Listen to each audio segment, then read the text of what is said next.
উমর রাদিয়াল্লাহু তাআলা আনহু দরবারে হাজির হয়ে গেলেন। হযরত উমর ফারুক রাদিয়াল্লাহু তাআলা আনহু হুজুরের সাহেবজাদা ছিলেন। হযরত আব্দুল্লাহ বাড়ির বাইরে দাঁড়িয়ে আছেন, গেটের বাইরে দাঁড়িয়ে আছেন। হযরত ইমামে হুসাইন জিজ্ঞাসা করলেন, ও হযরত আব্দুল্লাহ, হযরত উমর ফারুক খোদা উনি জানিয়ে দিন আল্লাহ রাসূলের নওয়াজা এই আওলাদে রাসূল আমার আব্বাজান রুমের মধ্যে। হযরত ইমামে হুসাইন জিজ্ঞাসা করলেন, আপনি কেন বাইরে দাঁড়িয়ে? আমার আব্বাজান আমাকে নিষেধ করেছে, ভিতরে মিটিং করে যেতে মানা করেছেন, তবে হুজুর আমাকে মানা করেছে, আপনাকে মানা করে না, আপনাকে নিষেধ করে না। হুজুর আপনি ভিতরে যান, হুজুর আপনি ভিতরে যান। হযরত ইমামে হুসাইন রাদিয়াল্লাহু তাআলা আনহু হুজুর আমার জানিয়ে দিন এখন যাব না, ধরে মসজিদে দেখা করে নেব। ও যুবক, হযরত ইমামে হুসাইন রাদিয়াল্লাহু তাআলা আনহু টুকটুক করে ফিরে গেলেন। হযরত ওমর রাদিয়াল্লাহু তাআলা আনহু মিটিং খানা শেষ করে বাইরে চলে আসলেন। আব্দুল্লাহ রাদিয়াল্লাহু তাআলা আনহু জিজ্ঞাসা খানা করলেন, কেউ কি এসেছিল? কেউ কি আমাকে খোঁজ করেছিল? আব্বাজান আল্লাহ রাসূলের নওয়াজা হযরত ইমামে হুসাইন রাদিয়াল্লাহু তাআলা আনহু আপনার দরবারে এসেছিল, আপনি ভিতরে ছিলেন বলে আমি এত বললাম কেন না? উনি বাড়িতে চলে গেলেন, যখন দেখা করে নেবে।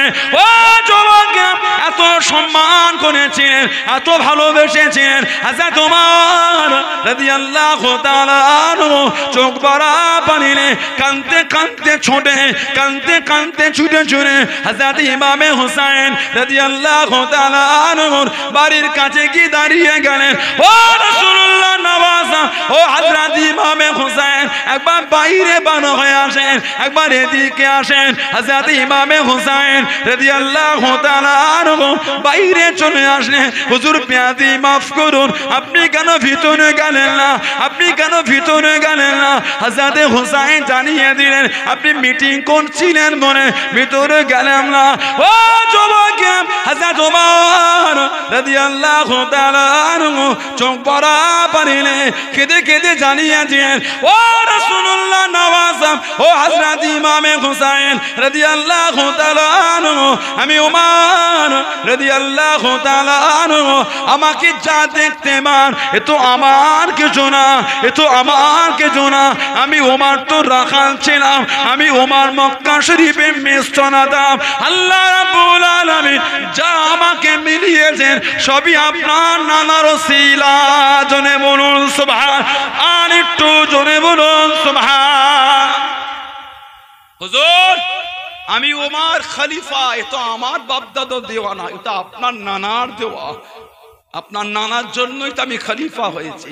আমি তো মক্কায় মেষ চড়াতাম, চড়াতে ভুল হলে আমার পিঠে ডান্ডা পড়তো। হুজুর আমাকে ওখান থেকে উঠিয়ে নিয়ে আপনার নানা আমাকে এই জায়গা দিয়ে দিয়েছে। হুজুর আমার ঘরে গেলে আপনার আবার অনুমতি লাগে, আপনি তো নবীর নওয়াজা। হুজুর আমার বাড়িতে যেতে আপনার কোনো অনুমতি লাগে না। বলুন না সুবহানাল্লাহ। এত সম্মান সাহাবারা করতেন। ইমামে হাসান, ইমামে হুসাইন, নবীর খানদানকে সাহাবারা এত ভালোবাসতেন। নবী পাকের ওফাত শরীফের পরে ওই উহুদের পাহাড়ের পাশে একটা জায়গা ছিল ফিদাক। হযরত ফাতিমা রাদিয়াল্লাহু তাআলা আনহা সিদ্দিক আকবর যখন খলিফা হলেন ওনাকে বলেছিলেন ওই জায়গাটা আমাকে দেওয়া হোক, ওটা আমার আব্বার জায়গা। সিদ্দিক আকবর বলে আপনি নেবেন না, এতে আমার কোনো কষ্ট না, আপনি নবীর মেয়ে। তবে নবীরা দুনিয়ার কোন সম্পত্তির মালিক হন না, এটা আল্লাহর হুকুম। নবীরা দুনিয়ার কোন সম্পত্তির মালিকানা, এটা আল্লাহর হুকুম, এটা আপনি নেবেন না। তো আপনি যে বলছেন নবীরা হন, এটা আল্লাহ রাসূল শিখিয়েছেন, উনি পাবেন কোথা থেকে? হযরত ফাতিমাতুজ জোহরা একটু কষ্ট পেয়ে গেছিলেন, খবর পেলেন ফাতিমাতুজ জোহরা অসুস্থ। আহা কি ভালোবাসতেন সাহাবার নবীর খানদানকে। খবর পেলেন ফাতিমাতুজ জোহরা রাদিয়াল্লাহু তাআলা আনহা, জানাকে আমাদের নবী এত ভালোবাসতেন। নবী পাক যখন ওনার বাড়িতে যেতেন উনি নবীকে দেখে দাঁড়িয়ে যেতেন। ও সালাম দিয়ে নবীকে কাছে নিয়ে নবী পাকের হাতটাকে ধরে ফাতিমাতুজ জোহরা একটু চুমা খেতেন। বললেন না সুবহানাল্লাহ। নবী পাকের ঘরে যখন উনি আসতেন আমাদের নবীও দাঁড়িয়ে যেতেন। গোটা দুনিয়া আমাদের নবীকে দেখে দাঁড়ান, নবী হযরতে ফাতিমাকে দেখে দাঁড়াতেন। বললেন না সুবহানাল্লাহ। সালাম দিয়ে নবী মেয়েকে কাছে নিয়ে মেয়ের কপালে রাসূলুল্লাহ চুমা খেতেন। নবী খেয়ে বলতেন ফিদাকা আবি ও উম্মি ইয়া ফাতিমা, ফাতিমা তোমার উপর আমি নবী আমার মা বাপ কুরবান। জোরে বলবেন না। সবাই আমার নবীকে বলতেন হুজুর আপনার উপর আমার মা বাপ কুরবান, আর আমাদের নবী বলতেন ফাতেমা তোমার উপর আমি নবী আমার মা বাপ কুরবান। জোরে বলবেন না সুবহানাল্লাহ।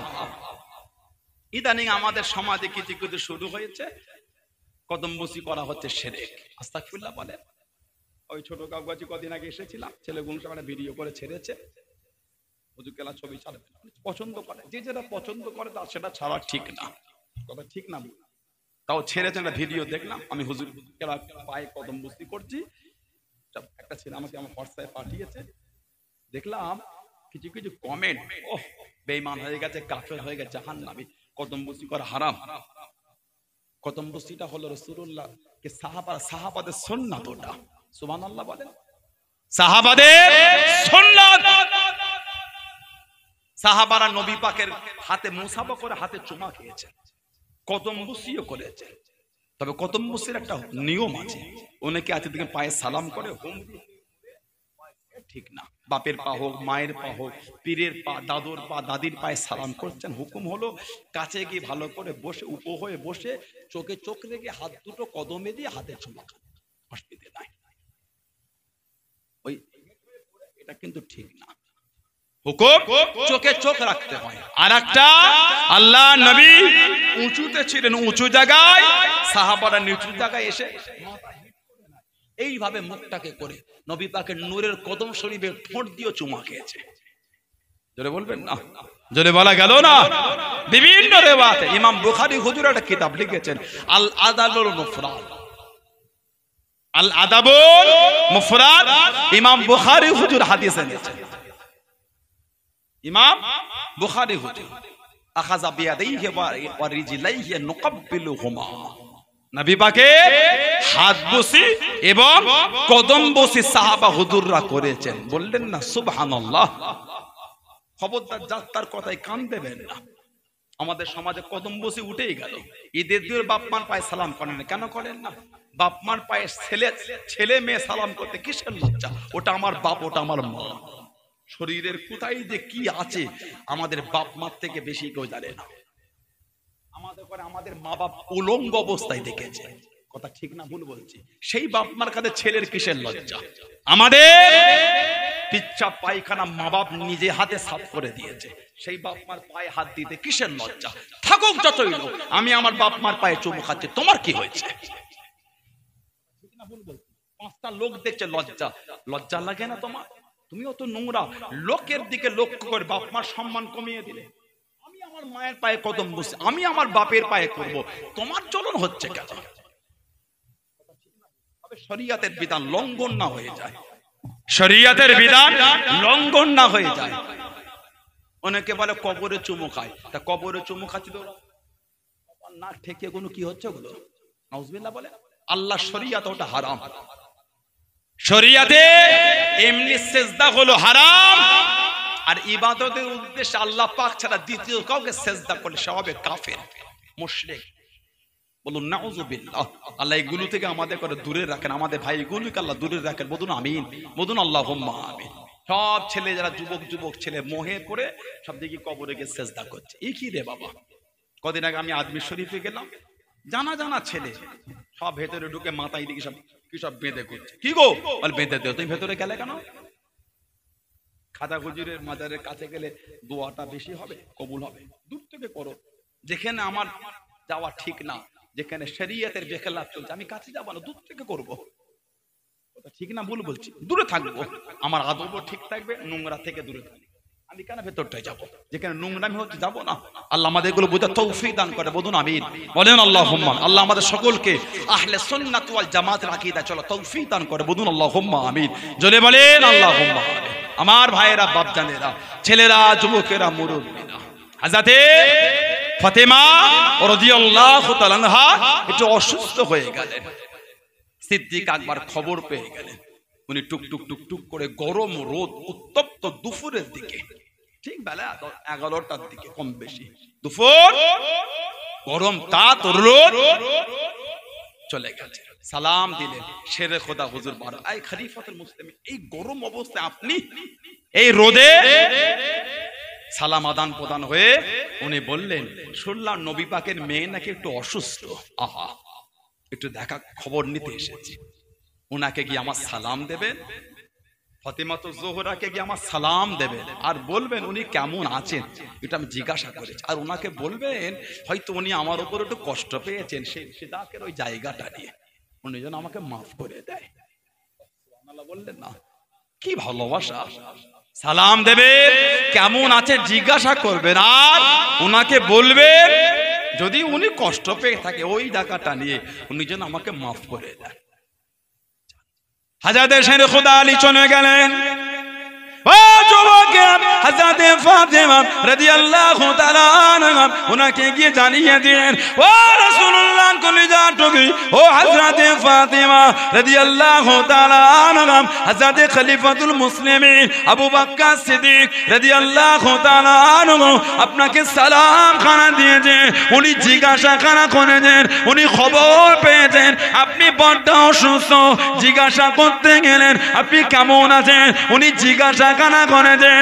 ও হযরত ফাতেমা রাদিয়াল্লাহু তাআলা আনহা উনি আপনাকে জানিয়ে দিয়েছেন ওই ফিদাকে জায়গাটার জন্য হয়তো কষ্ট পেয়ে আছেন, হয়তো দুঃখ পেয়ে আছেন, উনি একটু মাফ চেয়ে নিয়েছেন, উনি একটু মাফ চেয়ে নিয়েছেন। হযরত ফাতেমা রাদিয়াল্লাহু তাআলা আনহা উনি জানিয়ে দিলেন, ও রাসূলুল্লাহ জামাদাম খলিফাতুল মুসলিমিন হযরত আবু বকর সিদ্দিক রাদিয়াল্লাহু তাআলা আনহু উনাকে কি জানিয়ে দেন আমি বড্ড অসুস্থ, এখন আমার চিন্তা নাই, আমি যে এখন আখিরাতে পথিক হয়ে যাচ্ছি এই কথা বলার সময় নাই, উনাকে জানিয়ে দেয় এই হিসাব খানা কাল কিয়ামতের ময়দানে, কাল হাসরের ময়দানে আমার আব্বা জানের উপস্থিতিতে এই হিসাব খানা হবে।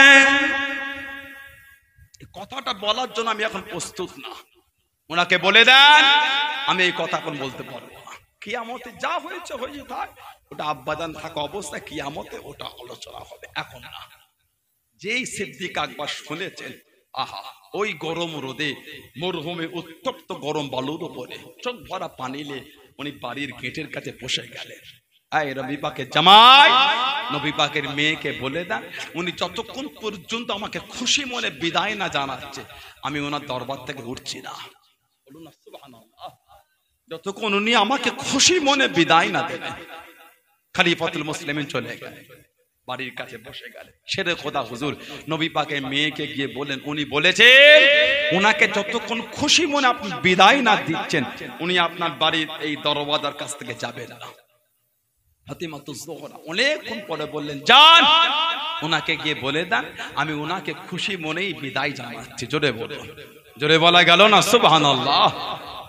কি ভালোবেসেছেন সাহাবারা, তানাদের করে তানাদের আওলাদদের শহীদ করে দিয়েছেন।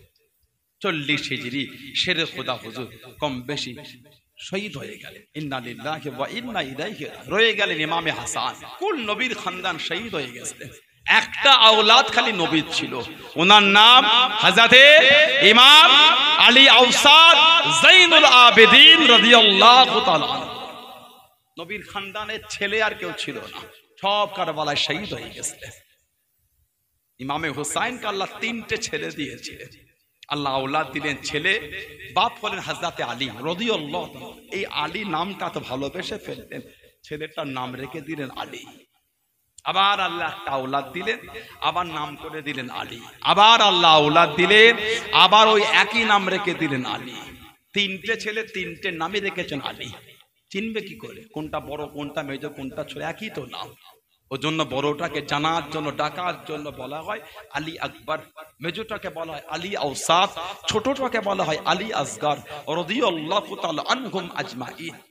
বড় হযরতে আলী আকবর 18 বছর বয়স কম বেশি, মেজো হযরতে আলী আওসাদ কম বেশি 14 বছর বয়স, অসুস্থ তাবুতে শুয়েছিলেন। ছোট হযরতে আলী আসগার রাদিয়াল্লাহু তাআলা মাজমাইন কম বেশি 1.5 বছর বয়স, কম বেশি শহীদ হয়ে গেছে। কিতাব এসেছে নবীর আওলাদদের যে তীর মারা হয়েছিল, তীর এজিদ বাহিনী, ওই তীরটা ছিল হিংস্র জন্তুকে মারার তীর। আহা, হিংস্র জন্তুর জন্য যে তীর ব্যবহার হয় নবীর আওলাদদের করে সেই তীর মেরেছে। বলুন নাউজুবিল্লাহ, জোরে বলেন নাউজুবিল্লাহ। ইমাম আলী আওসাদ উনি একা ফিরেছিলেন, উনি একা কারবালা জমিন থেকে ফিরলেন। কারবালা জমিন থেকে ফিরে মদিনা শরীফের বাইরে দাঁড়িয়ে গেলেন। মদিনা শরীফে কদম রাখার মতন জরুরত হলো না, ঝরঝর করে কাঁদছেন। উনি বললেন, যাও মদিনা শরীফের লোককে খবর দাও, নবীর আওলাদের কাফেলা এসেছে। সব মদিনার লোকেরা এলেন, হুজুরকে ধরে ধরে নিয়ে যায়, ঝরঝর করে কাঁদে। নবী পাকের রওজা শরীফের কাছে দাঁড়িয়ে কাঁদছে, নানা জান ইয়া রাসূলুল্লাহ, আপনার কুল খানদানকে কারবালায় শহীদ করে দিয়ে আমি কেবলমাত্র আলী আওসাদ একা, আপনার গোটা খানদানকে শহীদ করে দিয়েছে। উনি মদিনা শরীফও থাকতেন না, মক্কা শরীফও থাকতেন না, উনি একটু বাইরে থাকতেন। মাঝে মাঝে আকাশের দিকে তাকিয়ে থাকতেন, ঝরঝর করে কাঁদতেন। হুজুরের কাছে কেউ পানি নিয়ে গেলে পানি ঝরঝর করে কেঁদে ফেলতেন আর বলতেন, এই পানিটা আমার কাছ থেকে সরিয়ে নাও।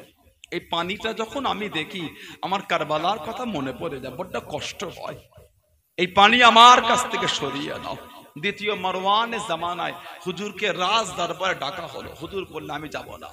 হুজুরকে জোর করে নিয়ে রাজ দরবারে নিয়ে গিয়ে হাতেতে আর পায়েতে চেন দিয়ে বেঁধে রাখতো। আমাদের নবীর আওলাদ, আমাদের নবীর আওলাদকে চেন দিয়ে বেঁধে রাখতো। আহা, কোন এক যুদ্ধের পরে সমরকন্দে নবী পাকের খানদানের একজন হাজির হয়ে গেলেন, একজন মহিলা বাচ্চা বাচ্চা ছেলে গুরুকে নিয়ে। সমরকন্দ খবর পেলেন এখানে একজন মুসলমান আছে, বড্ড দানবীর, দান করে। আমার বাড়িতে গেলেন, লম্বা লাইন দান করছেন। উনি গিয়ে বললেন, আমি নবীর খানদানের মেয়ে, আমি আওলাদের রাসূল, আমার স্বামী শহীদ হয়ে গেছে, বড্ড নিরুপায় হয়ে এসেছি, আমাদের জন্য তো যাকাত ফিতরা সাদকা চলে না, যদি একটু ব্যবস্থা করতে। উনি বলেছিলেন, তুমি যে নবীর খানদান, তার প্রমাণ কি আছে? উনি বলেছিলেন, আমি নবীর খানদান, প্রমাণ দিতে পারবো না, তবে আমি নবীর খানদান। উনি কোনো গুরুত্ব দিলেন না। খবর পেলেন একজন ইহুদি আছে, ইহুদি, সেও দান করে। নবীর খানদান চলে গেলেন ইহুদির কাছে, গিয়ে বললেন, আমি আওলাদের রাসূল, আমি নবীর খানদান। বলার সঙ্গে সঙ্গে ইহুদি উঠে দাঁড়িয়ে পড়েছে, ওহ, আপনি আওলাদের রাসূল, কি খবর? না, আমি বড্ড অসহায়, একটু যদি থাকার ব্যবস্থা হতো। ইহুদি ওনাকে সাথে সাথে করে একটা ঘরের মধ্যে নিয়ে গেলেন। আমার কাছে যত কামরা আছে ঘর, সব থেকে উত্তম ঘর হলো এটা, এই ঘরটা আমি আপনার জন্য দিয়ে দিলাম, আপনি এখানে থাকেন। আর যদি একটু সুযোগ হয়, যদি একটু মনে করেন আপনার নানার কাছে, দিনে দুনিয়ার বাদশার কাছে আমার জন্য একটু দরখাস্ত করে দেবেন, আল্লাহ যেন আমাকে হেফাজত করে, একটু দরখাস্ত দেবেন। রাত অতিক্রম হয়ে গেল, ফজর হয়েছে। সেই মুসলমান নবীর খানদানের মহিলাদের খুঁজছে, গেল কোথা? খুঁজছেন, খুঁজে খুঁজে ইহুদির বাড়ি পৌঁছে গেছে। গিয়ে বলছে, এই ইহুদি, উনি আমার নবীর খানদান, ওনাকে আমার কাছে দাও, আমি ওনাকে রাখবো। উনি বলছেন, না, কালকে যদি আসতে, বিষয়টা অন্য ছিল, আজকে হবে না, দাও। উনি বলেন, না, তুমি কালকে জান্নাতের যেখান থেকে ফিরে এসেছো, আমি ওইখান থেকে দাঁড়িয়ে ইমানের কালিমা পড়ে মুসলমান হয়ে গিয়েছি। মানে গতকাল রাতে মুসলমান ধনী মানুষ স্বপ্ন দেখেছেন জান্নাতে যাচ্ছেন, দরওয়ান আটকে দিয়েছে, কোথায় যাও? জান্নাতে, আমি মুসলমান, সরে যাও। ওনারা জিজ্ঞাসা করেছেন, তুমি যে মুসলমান, তার প্রমাণ কি আছে? তুমি যে মুসলমান, তার প্রমাণ? নবীর খানদানের কাছে প্রমাণ চেয়েছো। এদিকে যিনি ইহুদি ছিলেন, নবীর আওলাদকে ভালোবাসার জন্য আল্লাহ ওনার নসিবে ইমানের নূর আল্লাহ নসিব করিয়ে দিয়েছে। জোরে বলো, জোরে বলা গেল না সুবহানাল্লাহ।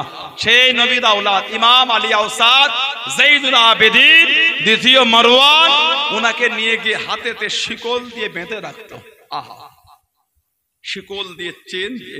জুহুরি জুহুরি হযরত ইমাম জুহুরি হুজুরের কাছে গিয়ে কাঁদতেন, হুজুর আপনি যে নবীর আওলাদ, হুজুর আপনাকে দেখে বড্ড কষ্ট হয়, হাতেতে শিকল বাঁধা।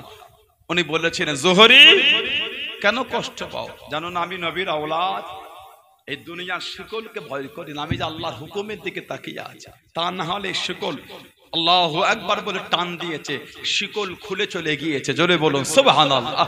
আল্লাহর কাবা শরীফ সবাই তওয়াফ করেন। ও যুবকেরা, আল্লাহর কাবা শরীফ তওয়াফ করেন। আল্লাহর কাবা শরীফে তওয়াফ হতে লেগেছে, হঠাৎ করে কাবা শরীফে হাজিরা তওয়াফটা বন্ধ করে দিচ্ছে। কাবা শরীফের চাতানখানা ফাঁকা হয়ে যায়, সবাই টুকটুক করে শুনে যায়, কাবা শরীফের চাতানটা ফাঁকা হয়ে যায়। ও যুবকেরা, হাজিরা জিজ্ঞাসা করলেন, কাবা শরীফ কি তওয়াফ বন্ধ হয়ে গেল? আর কি তওয়াফ হবে না? সবাই কেন সরে সরে চলে যায়? সবাই কেন কাবা শরীফ ফাঁকা করে দেয়? ও যুবক, আল্লাহ পাকের হাজী বান্দা বান্দি জানিয়ে দেন, ওই যে দূরে কি দেখো না, ওই যে চোখে কি দেখতে পাও না, আওলাদে রাসূল হযরত ইমাম আলী আওসাদ যাইনুল আবিদিন রাদিয়াল্লাহু তাআলা আনহু টুকটুক করে কেটে কেটে আসে। উনি আওলাদে রাসূল, উনি আল্লাহর রাসূলের বংশধর। আল্লাহ পাকের হাজী বান্দা বান্দি গণেরা যে জীবনে কষ্ট পেয়েছে, যে জীবনে দুঃখ পেয়েছে, আর ওনাকে কষ্ট দিও না, আর ওনাকে দুঃখ দিও না। আওলাদে রাসূল হযরত আলী আওসাদ ইমাম যাইনুল আবিদিন রাদিয়াল্লাহু তাআলা আনহু আল্লাহর কাবাটা তওয়াফ করবে। শুনে যাও, শুনে যাও, কাবা শরীফে চাতানটা ফাঁকা করে দাও, কাবা শরীফে চাতানটা ফাঁকা করে দাও। আল্লাহ পাকের হাজী বান্দা বান্দি গণেরা আল্লাহ রাসূলের আওলাদকে ইতমিনানের সঙ্গে আল্লাহ পাকের কাবাটা তওয়াফ করতে দাও। জোরে বলুন সুবহান, আর একটু জোরে বলুন সুবহান। উনি নবীর আওলাদ, যে কষ্ট জীবনে পেয়েছে আর ওনাকে দুঃখ দিও না। এক ইউসুফ আলাইহিস সালাম হারিয়ে গিয়েছিল বলে ইয়াকুব নবী দুটো চোখে কেঁদে কেঁদে অন্ধ হয়ে গেছে। এক ইউসুফ চলে যাবার জন্য হুজুর অন্ধ হয়ে গেলেন। ওনার তো খানদানের সমস্ত ইউসুফই চলে গিয়েছে, আর ওনাকে কষ্ট দিও না। একটু ইতমিনানের সঙ্গে আল্লাহর কাবাটা তওয়াফ করতে দাও। বলুন না সুবহানাল্লাহ। উনি যে আওলাদে রাসূল, যদি তওয়াফ করতে করতে ওনার গায়ে পা লেগে যায়, কতটা আদবের খেলাফ, নবীর আওলাদের সঙ্গে বেয়াদবি হয়ে যাবে। উনি একা কারবালা থেকে ফিরেছে, আর কেউ না।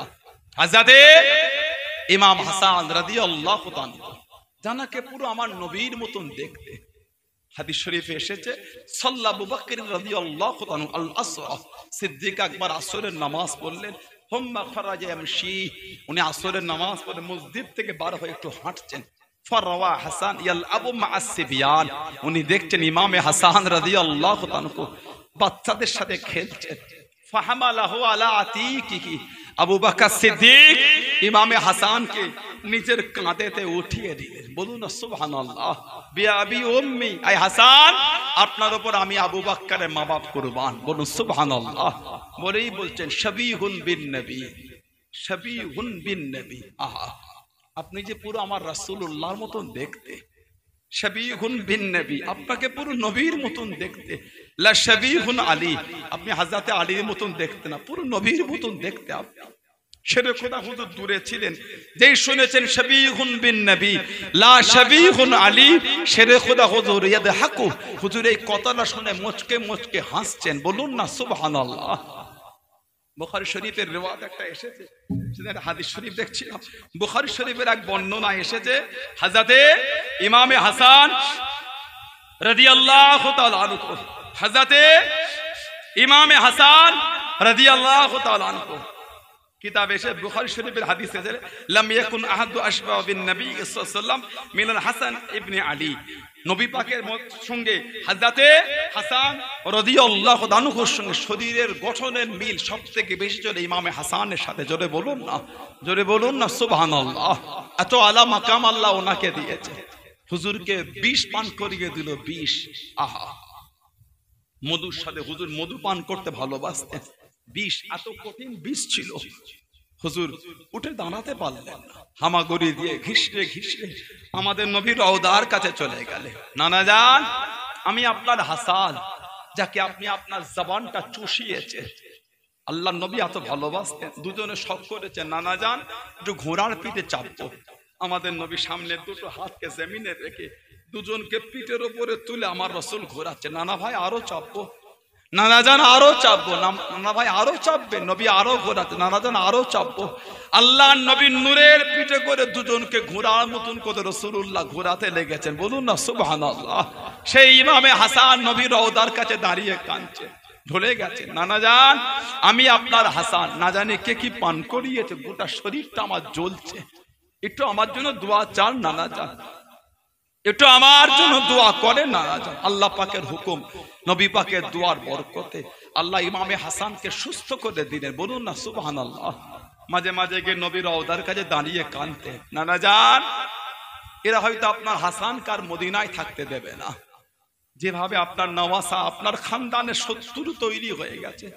কিতাব এসেছে জুমার খুতবায় হযরতে আলীর নাম ধরে গাল দিত। আহা, ইমামে হাসান হোসেন নামাজ পড়তে গিয়ে মাথাটা হ্যাট করে ঝরঝর করে কাঁদতেন, নাম ধরে ধরে গালি দেওয়া হতো নবীর খানদানকে, বলুন নাউযুবিল্লাহ, জোরে বলা আস্তাগফিরুল্লাহ। ইমামে হাসানকে আবার বীজ দেওয়া হলো, হুজুর আবারও নবী পাকের রওদার কাছে চলে গিয়ে কাঁদছে, নানা যান আমি আপনার হাসান, একটু আমার জন্য দোয়া চান নানা যান। আল্লাহ পাকের হুকুম, নবী পাকের দোয়ার বরকতে রাসূল আল্লাহ সুস্থ করে দিলে, বলুন সুবহানাল্লাহ। তৃতীয়বার যখন বীজ দিয়েছিল মধুর সাথে আর হিরেটাকে পিষে পানির মধ্যে হিরে মিশিয়ে দিয়েছিল, হিরেকে টুকরো টুকরো করে পিষে পানির সাথে মিশিয়েছিল, ওই পানি যখন পান করেছিলেন হিরে, কিতাব এসেছে শরীরের ভিতরের অংশগুলো সব টুকরো টুকরো হয়ে গেছিল। ইমামে হাসান রাদিয়াল্লাহু আনহু উনি আর দাঁড়াতে পারলেন না, হুজুর শহীদ হয়ে গেলেন, ইন্না লিল্লাহি ওয়া ইন্না ইলাইহি রাজিউন। কিতাব এসেছে উনি মা আয়েশাকে একবার বলেছিলেন যে আমার মনটা চায় আমি আমার নানার কাছে শোবো, আমি হাসানের বড্ড আশা আমি আমার নানার পাশে জায়গাটায় গিয়ে শোবো, যদি আপনি অনুমতি দেন। মা আয়েশা বলেছিলেন, আয় হযরতে হাসান এতে তো আমার কোনো দুঃখ নাই, তুমি তোমার নানার কাছে শোবে, এতে তো আমি খুশি, এতে আমার কোনো দুঃখ নাই। হুজুর শহীদ হয়ে গেলেন, ইন্না লিল্লাহি ওয়া ইন্না ইলাইহি রাজিউন। নবী পাকের পাশে ওনাকে দাফন করা হবে। মুনাফিক বেঈমান নালায়েক জাহান্নামী গুলো হতে দিল না। হুজুরকে মুনাফিকেরা সাহাবাদের মধ্যে মুনাফিক ঢুকে গিয়ে সাহাবাদের করে উস্কানি দিতে লাগলো, লা হাওলা ওয়ালা কুওয়াতা ইল্লা বিল্লাহ, সাহাবাদের করে ভুল বোঝাতে লাগলো। ইমামে হাসান হুজুরকে নিয়ে চলে যাওয়া হলো মদিনা শরীফের কবরস্থান জান্নাতুল বাকি, হযরতে ফাতিমাতুজ জোহরার পাশে রয়ে গেলেন ইমামে হুসাইন রাদিয়াল্লাহু তাআলা। মদিনা শরীফে হুজুরকে শহীদ করার জন্য চক্রান্ত চলছে। রাতের অন্ধকারে আহা আমাদের নবীর রওদার কাছে গিয়ে দাঁড়িয়ে গেলেন, নানা যান আমি আপনার হাসান, এরা আপনার খানদানকে মদিনায় থাকতে দেবে না, আমি হাসানকে এরা মদিনায় থাকতে দিল না। নানা যান মনটা তো চাই না আপনার মদিনা থেকে চলে যায়, নানা যান আপনার মদিনা থেকে কদম আমার ওঠে না, কিন্তু মদিনা ছেড়ে চলে যেতে হবে। যেভাবে আপনার খানদানের শত্রুতা এরা শুরু করেছে, সামান্য 8 দিন হাজিদের জিজ্ঞাসা করবেন, 8 দিন হাজিরা গিয়ে মদিনা শরীফে থাকে, ওমরা করতে গিয়ে মদিনায় থাকে, 8 দিন পরে যখন বাড়ির দিকে আসে হাজিদের কি হয়? হাজিদের যেন বুকটা ফেটে যায়।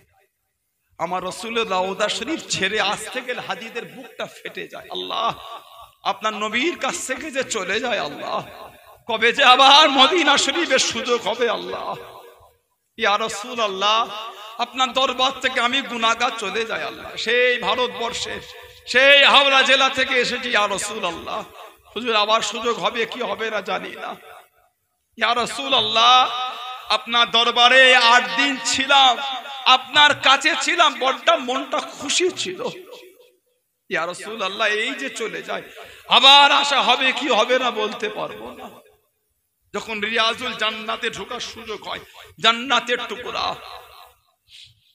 রিয়াজুল জান্নাতে গিয়ে যখন নামাজ হয়, মনে মনে হয় আল্লাহ আমি আমার নবীর এত কাছে, যেখানে নামাজ পড়া হয় ওখান থেকে আমাদের নবী 3 থেকে 4 হাত দূরে। যেখানে আমি নামাজ পড়ি আমার নবী 4 হাত ধরে, আল্লাহ আমার মতন গুনাহগার নবীর এত কাছে, আল্লাহ আল্লাহ আমার মতন পাপী আমাদের নবীর এত কাছে, আমি আর আমার নবী মাঝখানে 4 হাতের ফারাক। আমার নবী তো আমাকে দেখছে, আমার নবী তো আমাকে দেখছে, আমার নবী তো আমার কথাগুলো শুনছে। আল্লাহ রাসূল বলেছেন দুনিয়ার যেখান থেকে সালাম দাও, আল্লাহ ফেরেশতারা ওটা তাদের বাপেদের নাম সহ আমার কাছে পৌঁছে দেবে। আর যারা আমার রওদার কাছে এসে সালাম দেবে, আমি নবী নিজে কানে শুনে তাদের জবাব দেবো। বলো সুবহানাল্লাহ।